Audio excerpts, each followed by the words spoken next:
Hey, welcome back to How to Barbecue Right. I'm Malcolm Reed. Today I'm going to show y'all how I do a smoked beef tenderloin on the pellet grill. This one's one of my personal favorites, perfect for Father's Day. I'm going to pair it up with a little mushroom red wine sauce that we're going to make right on the pellet grill too. It's going to be delicious, y'all. Let's get to cooking. So what I have here is the center cut of a whole beef tenderloin. Now you can save some money by buying that Pismo cut from Sam's, Costco, even your local grocery store. It comes in a bag. Trim it up. You lose that tail, you lose the tip, you lose the chain.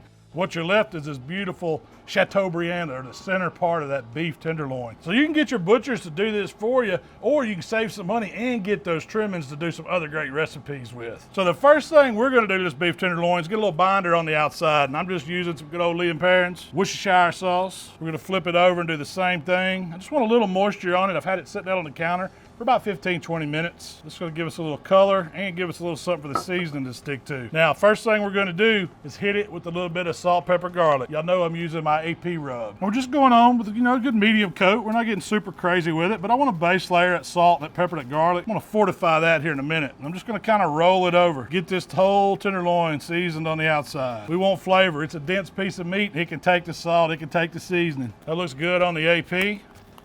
All sides coated. So the next thing I'm going to add is a little bit of this Traeger Saskatchewan rub. It has a real nice dark color, a lot of garlic, a lot of black pepper, a lot of good seasonings. It goes great with red meat. If you don't have that, just substitute some extra black pepper, some of your favorite seasons. You can pretty much use whatever you want on this tenderloin. We're just going to roll it and do that same thing. We want it on all sides equally seasoned. I like the difference in the texture of the AP rub versus the Saskatchewan rub. Pairs really nice when we smoke. And that looks good right there. You can see that nice color on the outside. It looks good enough to eat almost right now. It needs to set just a few minutes to let these seasonings work on the outside of that beef. I'm gonna fire up the Traeger grill with some hickory pellets, get it running at about 250. It's gonna be perfect time to put this thing on. So that Traeger is running about 250 degrees right now, just right at it. That's right where I want it. We got the hickory smoke rolling. I'm just putting the beef tenderloin right on the rack, kind of off to the center just a little bit and straightening it up. We've just formed it up with our hands, and it's gonna cook in this shape right here. Now, after about 30 minutes, I'm gonna put a probe in it, check that internal temperature. Right now, we just need to get some smoke on it.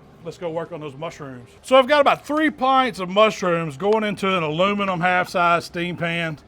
Now this is an easy recipe. You don't have to do anything to it. Just dump it in and get it on the pit. We're gonna add a couple little shallots that I diced up. About 5 or 6 or as many cloves of garlic as you want. And then we need some of our friend butter. I'm not gonna use the whole stick, but I'm gonna put several pats and just kind of scatter them around in the pan a little bit. Now we gotta season it up. And I'm just using some of that salt, pepper, garlic, that AP seasoning. You could use whatever you like here. Just need a little bump. Then we're gonna add some liquid to it. That's what's gonna help these mushrooms cook down.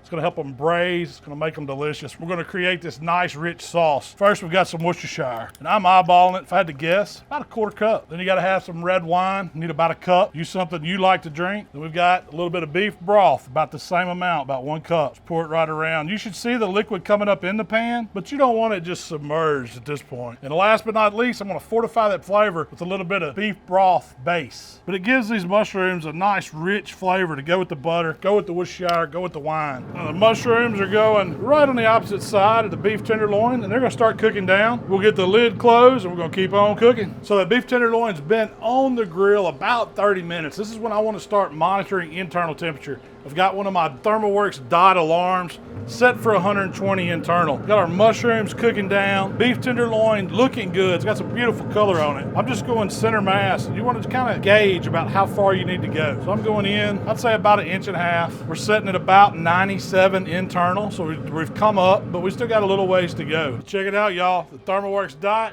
It's actually bumped up to 121. That's where I want to take this tenderloin because I know it's going to carry over. I'm going to hold it for at least 20-30 minutes. Beautiful color on the outside. It's going to be nice and tender. It's still going to be on the rare side, but it's fixing to carry over to about 125, 126 degrees. I'm going to watch it. We're just going to wrap it up in foil. Mushrooms are doing their thing. We're just going to keep letting them simmer down. Starting to get some good color on them. All that shallot and garlic softening up. We're getting all those flavors from the wine. Let's close the lid on it. Let them keep rolling while we rest this beautiful beef tenderloin. So I just pulled out a sheet of aluminum foil, set the tenderloin right on it, and we have already carried up to 123 degrees. Getting it off at 120 is the ticket. It's gonna keep going. It's nice and warm outside.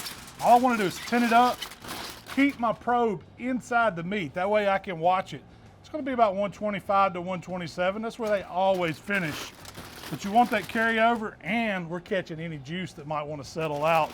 You know I'm going to use that. Now I let the beef tenderloin hang out here on the cutting board for about 30 minutes. It's carried over to 132 degrees, a little further than I expected. I thought it would go about 127, but hey, it's a hot day. Now we're going to get it out of the foil, and don't throw that juice away. Leave it in the foil. You can serve it over these steaks when we get it cut up. Now when it comes to carving this bad boy up, I'm cutting it into fillet size. You could go as thick or as thin as you want, but I want a nice, juicy piece of steak. Now I'm just eyeballing my sizes. It's about 1.5 inches, but just let the knife glide right through it. It's so tender, there's no resistance. Now let's pull one of these center pieces out here. Check this out. You can see the juice in the meat. It's perfectly cooked from edge to edge. That's what smoking it low and slow on that pellet grill does. I can tell it's tender. The knife just fell right through it. This is how I want to eat beef tenderloin. Perfect fillet size, nice and thick, juicy. Now we got to top it with some of these mushrooms. Now for these mushrooms, all I did was took them off the pit and then poured them up into a serving bowl. Now look at them. They're good right there by themselves. You can eat them with a spoon and go to town, but we're going to serve them over these pieces of beef tenderloin that we've sliced up. So let me show y'all how we're going to serve this up. I'm going to get me a piece of this out. Look at it.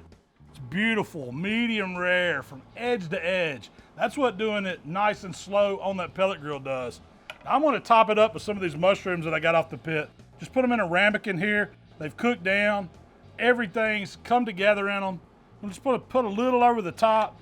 Go back and get you a little of that juice and let it just run over too, because you know that's good for dabbing. But this is what I've been waiting on, trying this meat. I'm gonna cut it to where I can get me a little piece of that outer edge, that crust on it. I want to taste those flavors. Inside, perfectly cooked, a little bit of mushroom. How we do.